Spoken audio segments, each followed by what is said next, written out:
Touching Spirit Bear by Ben Mikaelsen. Chapter 1. Cole Matthews knelt defiantly in the bow of the aluminum skiff as he faced forward into a cold September wind. Worn steel handcuffs bit at his wrists each time the small craft slapped into another wave. Overhead, a gray-matted sky hung like a bad omen. Cole strained at the cuffs even though he had agreed to wear them until he was freed on the island to begin his banishment. Agreeing to spend a whole year alone in southeast Alaska had been his only way of avoiding a jail cell in Minneapolis. 2 men accompanied Cole on this final leg of his journey. In the middle sat Garvey, the gravelly-voiced, wisecracking Indian parole officer from Minneapolis. Garvey said he was a Tlingit Indian, pronouncing Tlingit proudly, with a clicking of his tongue as if saying Tlingit. He was built like a bulldog with lazy eyes. Cole didn't trust Garvey. He didn't trust anyone who wasn't afraid of him. Garvey pretended to be a friend, but Cole knew he was nothing more than a paid babysitter. This week, his job was escorting a violent juvenile offender, first from Minneapolis to Seattle, then to Ketchikan, Alaska, where they boarded a big silver float plane to the Tlingit village of Drake. Now they were headed for some island in the middle of nowhere. In the rear of the skiff sat Edwin, a quiet, pot-bellied Tlingit elder who had helped arrange Cole's banishment. He steered the boat casually, a faded blue t-shirt and baggy jeans, his only protection against the wind. Deep-set eyes made it hard to tell what Edwin was thinking. He stared forward with a steely patience, like a wolf waiting. Cole didn't trust him either. It was Edwin who had built the shelter and made all the preparations on the island where Cole was to stay. When he first met Edwin in Drake, the gruff elder took one look and pointed a finger at him. "Go put your clothes on inside out," he ordered. "Get real, old man," Cole answered. "You'll wear them reversed for the first 2 weeks of your banishment to show humility and shame," Edwin said, his voice hard as stone. Then he turned and shuffled up the dock toward his old rusty pickup. Cole hesitated, eyeing the departing elder. "Just do it," Garvey warned. Still standing on the dock in front of everyone, Cole smirked as he undressed. He refused to turn his back as he slowly pulled each piece inside out, even his underwear. Villagers watched from the shore until he finished changing. Bracing himself now against the heavy seas, Cole held that same smirk. His blue jeans, heavy wool shirt, and rain jacket chafed his skin, but it didn't matter. He would have worn a cowbell around his neck if it had meant avoiding jail. He wasn't a Tlingit Indian. He was an innocent-looking, baby-faced 15-year-old from Minneapolis who had been in trouble with the law half his life. Everyone thought he felt sorry for what he had done, and going to this island was his way of making things right. Nothing could be further from the truth. To Cole, this was just another big game. With salt air biting at his face, he turned and glanced at Edwin. The elder eyed him back with a dull stare. Anger welled up inside Cole. He hated that stupid stare.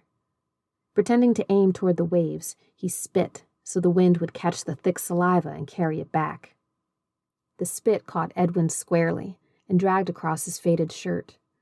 Edwin casually lifted an oily rag from the bottom of the skiff and wiped away the slime, then tossed the rag back under his seat and again fixed his eyes on Cole. Cole feigned surprise as if he had made a horrible mistake, then twisted at the handcuffs again. What was this old guy's problem anyway? The elder acted fearless, but he had to be afraid of something. Everyone in the world was afraid of something. Cole thought back to all the people at home who had tried to help him over the years. He hated their fake concern. They didn't really care what happened to him. They were gutless. He could see it in their eyes. They were afraid, glad to be rid of him. They pretended to help only because they didn't know what else to do. For years, help had meant sending him to drug counseling and anger therapy sessions. Every few months, Cole found himself being referred to someone else. He discovered early on that being referred was the adult term for passing the buck. Already he had seen the inside of a dozen police stations, been through as many counselors, a psychologist, several detention centers, and 2 residential treatment centers. Each time he got into trouble, he was warned to shape up because this was his last chance. Even the day he left for the island, several of those who gathered to see him off, including his parents, had warned him, "Don't screw up. This is your last chance." Cole braced himself for the next big wave. Whatever happened, he could always count on having one more last chance. Not that it really mattered.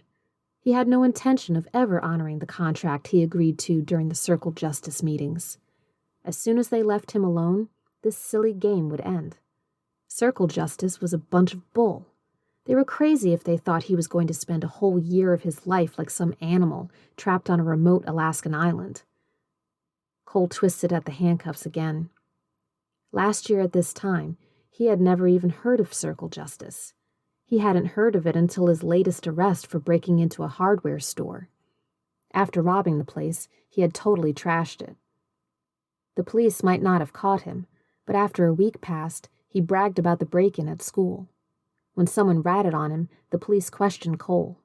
He denied the break-in, of course, and then he beat up the boy who had turned him in. The kid, Peter Driscal, was a 9th grader Cole had picked on many times before just for the fun of it. Still, no one ratted on Cole Matthews without paying the price. That day, he caught up to Peter in the hallway at school. "You're a dead man," he warned the skinny red-haired boy, giving him a hard shove. He laughed when he saw fear in Peter's eyes. Later, after school, Cole cornered Peter outside in the parking lot. With anger that had been brewing all day, he attacked him and started hitting him hard in the face with his bare fists. Peter was no match, and soon Cole had pounded him bloody. A dozen students stood watching. When Peter tried to escape, he tripped and fell to the ground. Cole jumped on him again and started smashing his head against the sidewalk. It took 6 other students to finally pull him away. By then, Peter was cowering on the blood-smeared sidewalk, sobbing. Cole laughed and spit at him, even as he was held back. Nobody crossed Cole Matthews and got away with it. Because of his vicious attack on Peter Driscal, Cole had been kept at a detention center while the courts decided what to do with him. His white-walled room was bare except for a bed with a gray blanket, a toilet without a cover, a shelf for clothes, a cement table, and a barred window facing onto the center group area. The place smelled like cleaning disinfectant. Each night, guards locked the room's thick steel door. They called this detention space a room, but Cole knew it was really a jail cell. A room didn't need a locked steel door. During the day, guards allowed Cole to go into the central group area with other juveniles if he wanted to. He could read, watch TV, or talk. They expected him to do schoolwork with a tutor that came each day. What a joke. This was no school, and he was no student. Cole did as little as absolutely possible, keeping to himself. The other detainees were a bunch of losers. Cole figured he wouldn't even be here if Peter Driscal had known how to fight back. Instead, Peter was hospitalized. Doctors' reports warned he might suffer permanent damage. "Serves him right," Cole mumbled when he was first told of Peter's condition. What angered Cole most after this latest arrest were his parents. In the past, they had always come running with a lawyer, offering to pay damages and demanding his release. They had enough money and connections to move mountains. Besides, they had a reputation to protect. What parent wanted the world to know their son was a juvenile delinquent? All Cole did was pretend he was sorry for a few days till things blew over. But that was how it had been in the past, before his parents got divorced. This time, he hadn't been freed. He was told that because of his past record and the violence of this attack, he would be kept locked up while prosecutors filed a motion to transfer him to adult court. Even Nathaniel Blackwood, the high-priced criminal defense lawyer hired by his dad, told Cole he might be tried as an adult. If convicted, he'd be sent to prison. Cole couldn't believe his parents were letting this happen to him. What jerks! He hated his parents. His mom acted like a scared Barbie doll, always looking good, but never fighting back or standing up to anyone. His dad was a bull-headed drinker with a temper. He figured everything was Cole's fault. Why wasn't his room clean? Why hadn't he emptied the garbage? Why hadn't he mowed the lawn? Why was he even alive? "I never want to see your ugly faces again," Cole shouted at the lawyer and his parents after finding out he wouldn't be released. But still, his parents tried to see him. Because of their divorce, they visited separately. That's how much they thought about themselves and about him, Cole thought. They couldn't even swallow their dumb pride and visit together. During each visit, Cole relaxed on his bed and pretended to read a newspaper, completely ignoring them. He liked watching his parents, especially his dad, squirm and get frustrated. Some days his dad got so mad he turned beet red and twitched because he couldn't lay a finger on Cole with the guards watching. Finally, his parents quit trying to visit. Even Nathaniel Blackwood quit stopping by, except when hearings and depositions required his presence. Cole didn't like the lawyer. Blackwood was a stiff man and spoke artificially, as if he were addressing an audience through a microphone. Cole swore he wore starch on everything. Judging by how he walked, that included his underwear. The only person who insisted on visiting regularly was Garvey, the stocky youth probation officer, who stopped by the detention center almost daily. Cole couldn't figure Garvey out. He knew the probation officer was super busy, so why did he visit so often? What was his angle? Everybody had an angle, something they wanted. Until Cole could figure out what Garvey wanted, he resented the visits. He didn't need a friend or a babysitter. During one visit, Garvey asked casually, "I know you're in control, champ, but would you ever consider applying for circle justice?" "What's circle justice?" "It's a healing form of justice practiced by native cultures for thousands of years." "I'm no Indian," Cole said. Garvey spoke patiently. "You don't have to be Native American or First Nation. Anybody can love, forgive, and heal. Nobody has a corner on that market." "What's in it for me?" Garvey shook his head. "If you kill my cat, normally the police fine you, and that's it. We still hate each other. I still feel bad about my cat, and you're angry because you have to pay a fine. In circle justice, you sign a healing contract. You might agree to help me pick out a new kitten and care for it as part of the sentencing." "Why would I want to take care of a dumb cat?" "Because you've caused my cat and me harm. By doing something for me and for another cat, you help make things right again." "What if I don't care about you and your dumb cat?" "Then do it for yourself. You're also a victim.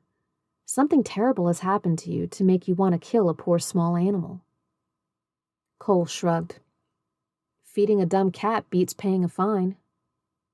Garvey smiled and clapped Cole on the back. "You just don't get it, do you, champ?" Cole ducked away from Garvey. He hated being called champ, and he hated being touched. Nobody ever touched him except to hit him. That's how it had been as long as he could remember. "Circle justice tries to heal, not punish," Garvey explained. "Your lawyer might take you to a zoo to help you appreciate animals more. The prosecutor might have you watch a veterinarian operate for a day to realize the value of life. The judge might help you on the weekend to make birdhouses as repayment to the animal kingdom for something you destroyed. Even neighbors might help in some way."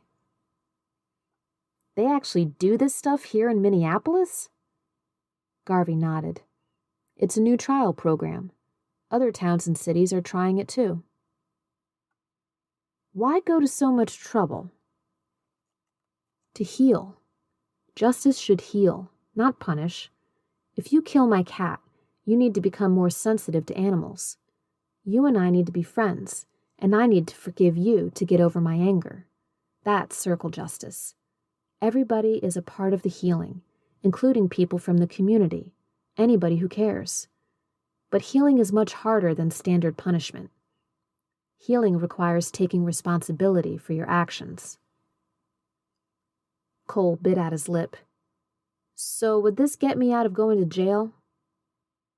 It isn't about avoiding jail, Garvey said. You go to jail angry, you stay angry.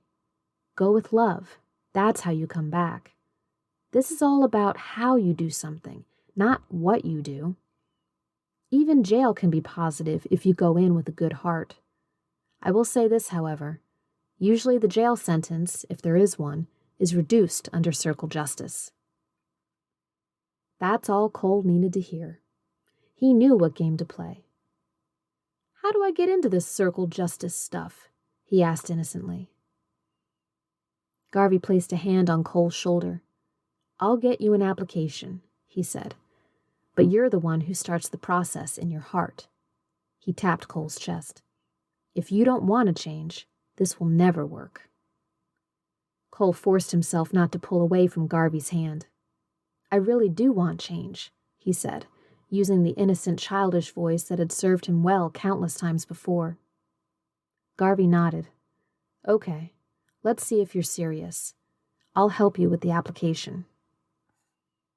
After Garvey left the detention center that day, Cole jabbed his fist into the air. Yes, he exclaimed. The world was made up of suckers and fools, and today, Garvey was at the top of the heap.